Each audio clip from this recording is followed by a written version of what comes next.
கோவையில் 520 கோடி ரூபாய் மதிப்பீட்டில் நவீனப்படுத்தப்பட்ட இஎஸ்ஐ மருத்துவமனையை பிரதமர் நரேந்திர மோடி திறந்து வைத்தார். இதைத் தொடர்ந்து தமிழக அரசிடம் இஎஸ்ஐ மருத்துவமனை முறைப்படி ஒப்படைக்கப்பட்டது. கோவை விமான நிலையத்திற்கு வந்தடைந்த பிரதமரை ஆளுநர் ரோசையா, கோவை மாவட்ட ஆட்சியர் உள்ளிட்டோர் வரவேற்றனர். சிறிது நேர ஓய்வுக்கு பின்னர் கோவை வரதராஜபுரம் வந்த பிரதமர் நரேந்திர மோடி 520 கோடி ரூபாய் மதிப்பீட்டில் புதுப்பிக்கப்பட்டுள்ள இஎஸ்ஐ மருத்துவமனையை திறந்து வைத்தார். விழாவில் உரையாற்றிய அவர், மகாத்மா காந்தியடிகளின் கொள்கையை ஏற்று இஎஸ்ஐ மருத்துவமனை திட்டம் நாட்டில் செயல்படுத்தப்படுவதாக கூறினார்.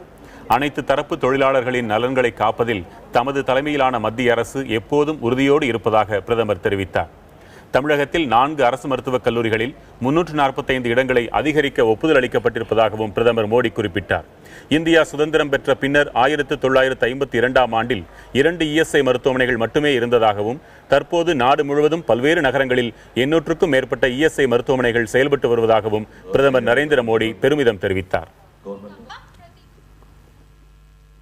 23 medical colleges have been approved to increase over 1700 MBBS seats.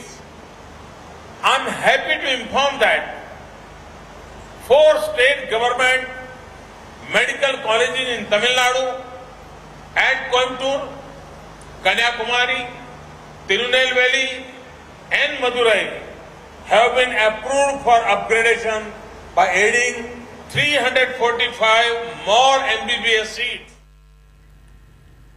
Dalit மக்கள் பெயரில் எதிர்க்கட்சியினர் பொய் பிரச்சாரம் செய்வதாக பிரதமர் நரேந்திர மோடி குற்றம் சாட்டினார். கோவை கொடிஷியா மைதானத்தில் நடைபெற்ற பாரதிய ஜனதா கட்சியின் பொதுக்கூட்டத்தில் உரையாற்றிய அவர், காங்கிரஸ் ஆட்சி காலத்தில் நாள்தோறும் ஒரு மிகப்பெரிய ஊழல் வெளிவந்து கொண்டிருந்ததாகவும், தற்போதைய ஆட்சியில் அப்படி ஒரு நிலை இல்லை என்றும் பெருமிதத்துடன் கூறினார். காங்கிரஸ் ஆட்சியில் நாட்டு மக்களிடம் நம்பிக்கை இல்லாமல் இருந்ததாகவும், தற்போது மாணவர்கள், இளைஞர்கள் என அனைவரிடமும் நாட்டின் எதிர்காலம் பற்றிய நம்பிக்கை பிறந்திருப்பதாகவும் மோடி தெரிவித்தார்.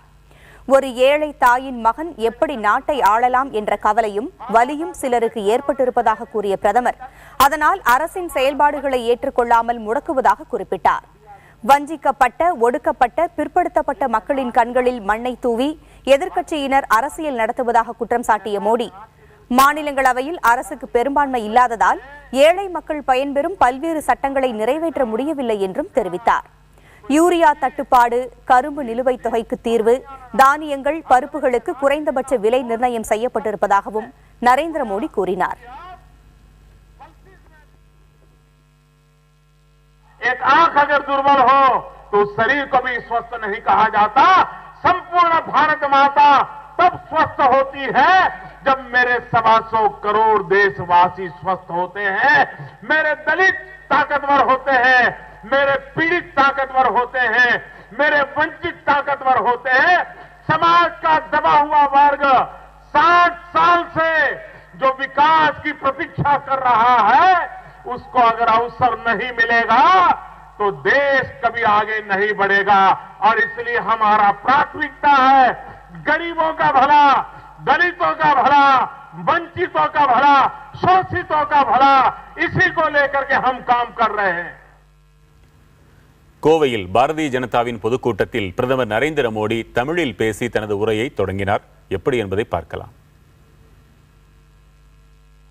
வணக்கம்.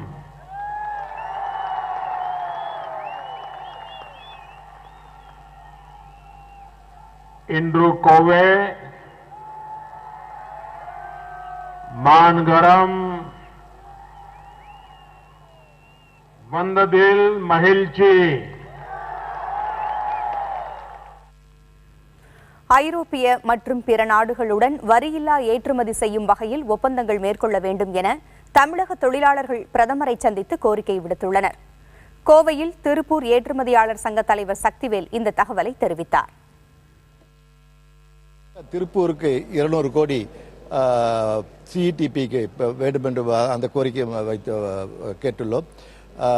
சில பட்ஜெட்டில் வேண்டுகிற இஎஸ்ஐ ஹாஸ்பிட்டல் திருப்பூருக்கு வேண்டும் என்று கேட்டுள்ளோம். சர்வீஸ் டாக்ஸை ஏற்றுமதியாளர்களுக்கு விலக்கு அளிக்குமாறு கேட்டுள்ளோம். இதையெல்லாம் அவர் படித்து பார்த்துவிட்டு ஆவணம் செய்வதாக கூறியுள்ளார்கள்.